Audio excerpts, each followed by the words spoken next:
What's up, y'all? So I wanted to kind of go over nutrition and how you can set up your calories to hit your goals. It all comes down to energy balance. So if you understand the science behind that, and anything you do, how when you're lifting or just moving throughout the day, it's going to use energy, and then food is going to be that energy, and you start to understand it like that and the energy balance aspect, then this is really going to start to make sense, and it's going to be really specific for you and what your goals are. So let's kind of dive into this a little bit. So let's say that your goal is to lose body fat. If that's the case, then you're going to want to be in a caloric deficit, and that just means you want to take in less calories than what you're burning. So what you would do is you'd want to kind of figure out your BMR, and that's your basal metabolic rate. Okay, so all you could do for this is you just go to any standard calculator. I like to use ifitfitsyourmacros.com, just ifym.com. But what you'll do is you'll type in your BMR, or you'll find your BMR, and that's going to be 1,007. This is all tailored towards me. This is for me here. You'll find your BMR, which is 1,753, okay, for me. And then that's how many calories, this stands for basal metabolic rate. That's how many calories you're going to burn doing nothing, okay? So just to be alive. I'm going to take that number there, and I'm going to add my activity level, and that's going to give me my TDEE, which stands for total daily energy expenditure. And that number for me is going to be 2,721, okay? And then so that's how many calories, ideally, that I'm going to be burning a day. I'm going to take this number, and depending on my goal, so if my goal is body fat loss, if my goal is to lose body fat, I know that I want to be in a deficit, so I want to take in less calories than I burn. I'm going to be, and we know from the literature that we want to be in about roughly a 15 to 20% deficit is kind of the sweet spot. You've heard of like crash dieting or yo-yo dieting, where people go in a way bigger deficit than this, and they, drop it like 50% less as far as calories than they burn, and they're sluggish, they have no energy, they can't maintain that for a long period of time, and therefore, again, it's kind of called that crash dieting. And also too, if they're really in starvation mode, they might pull from some protein and lose some muscle. So here we're going to try to pull from fat and try to hold on to as much muscle as possible, right? So with this right here, 15 to 20% deficit, it's going to put my calories at, so here's what I was burning, and it's going to put, if it's a 15% deficit, it's going to be 2,313. If it's going to be a 20% deficit, it's going to be 2,176. So we know right in there for calories should be my sweet spot for losing weight. Okay, so with this number here, this 2,176, so if I was in a 20% deficit right here, this would be kind of what I would set my macros up as. Just a rule of thumb, as far as for protein, you want it to be about 0.8 to 1 gram per pound of body weight. So for me, I've kind of set that somewhere around 163, and this is going to be carbs, this is going to be protein, this is going to be fat. As far as for my split, it's a 40-30-30 per standard split. So with that, I would put my protein at 163, and then that would be 30%, and then carbs would be here, and I just have it set for 40% of whatever's left on the calories, right? That's where the percentages are coming from, and then I have my fat set for 30%. And this is one of those things where I tell my clients, like, once you kind of set your protein, so I know that's going to be 163, and I know what my calories are, you can play with these percentages here. There's no right or wrong. It's off of preference and what you feel better on, right? How you're going to perform better in the gym. So I typically like more carbs, so I put this one at 40 and I put this one at 30. But you could change this. You could put your carbs at 35, and then you could put your fat at 35 if you wanted to do something like that. And then that would obviously still be 100%. So that would work as well. This is just kind of where I would set my macros, and then for a cut. And then the goal is to lose 1 to 2 pounds per week. So then what I would do after I find my macros is then I would really start being consistent with it, and I would weigh every single day. And I know, like, for psychological reasons, a lot of times you'll hear people say not to weigh every single day.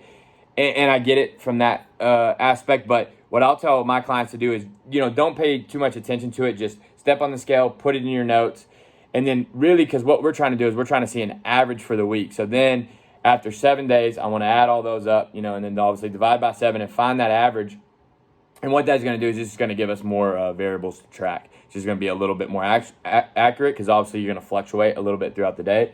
Or throughout the days. So with that being said, if I can find my average and kind of nail it down, then from there, again, if the goal is to lose body fat, well, we know if we lose fat, we're going to lose weight. So ideally, what we'll do is I'll just make sure that each week I'm chipping away at the goal and I'm losing a pound or two a week. So let's say right now I weigh 170. If my goal is to lose body fat and I want to be a little bit leaner, then, and right now I'm 10% body fat. So let's say I want to get down to, let's say the goal is 8 or 7, and I'm 170. Ideally the next week if I'm in a deficit, we know that we're taking in less calories than what we're burning. So I should be losing weight. Next week I would want to be 169, maybe even 168 for the average. And we want to keep rocking and rolling from there. Now, the main thing is that you want to either know your stuff pretty good to know how to change this up a little bit, or hire a good coach, because the value in having a good coach or knowing your stuff is this is just a guide, right? This is just a good place to start. But you have to understand we're nonlinear systems and everyone kind of responds differently. And a lot goes into this, right? Stress, how many times a week you work out. Maybe you don't get as many workouts. Maybe this week you kill it and get in a couple more sessions. So you want to try to keep that consistent, obviously, but if stuff happens, the main thing is what I'm kind of getting at is, let's say, for example, that you, this comes out and you're supposed to take in this many calories, right, to lose weight. And let's say I'm dialed in. Let's say my training's consistent. I'm not changing that variable. And I hit this number, averaged out every day. So I hit that perfect on. And I didn't lose weight, okay? It's pretty simple as far as if I didn't lose weight, then I'm not in a deficit, okay? So then I would have to drop this number down, because remember, it's just a guide, it's not set in stone. So I would know that, especially say I ran it for 2 weeks and it was consistent, and I saw that I wasn't budging off this, well then this would actually, and I didn't track beforehand, so I didn't know where I was at, this would actually be my deficit.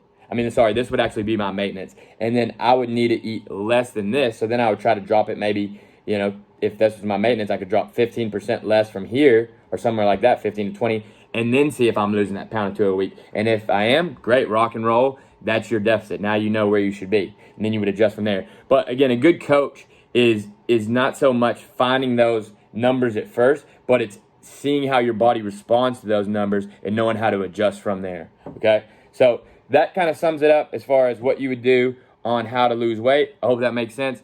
I'm going to do a quick rundown on how to gain muscle, which is the same thing, except now I'm going to be eating more calories than what I'm burning. So if my goal is to gain muscle here, what I'm going to do, to be most optimal here is you want to be in a surplus. There's some studies showing, especially if you're a newbie lifter, that you can actually gain muscle being in a maintenance.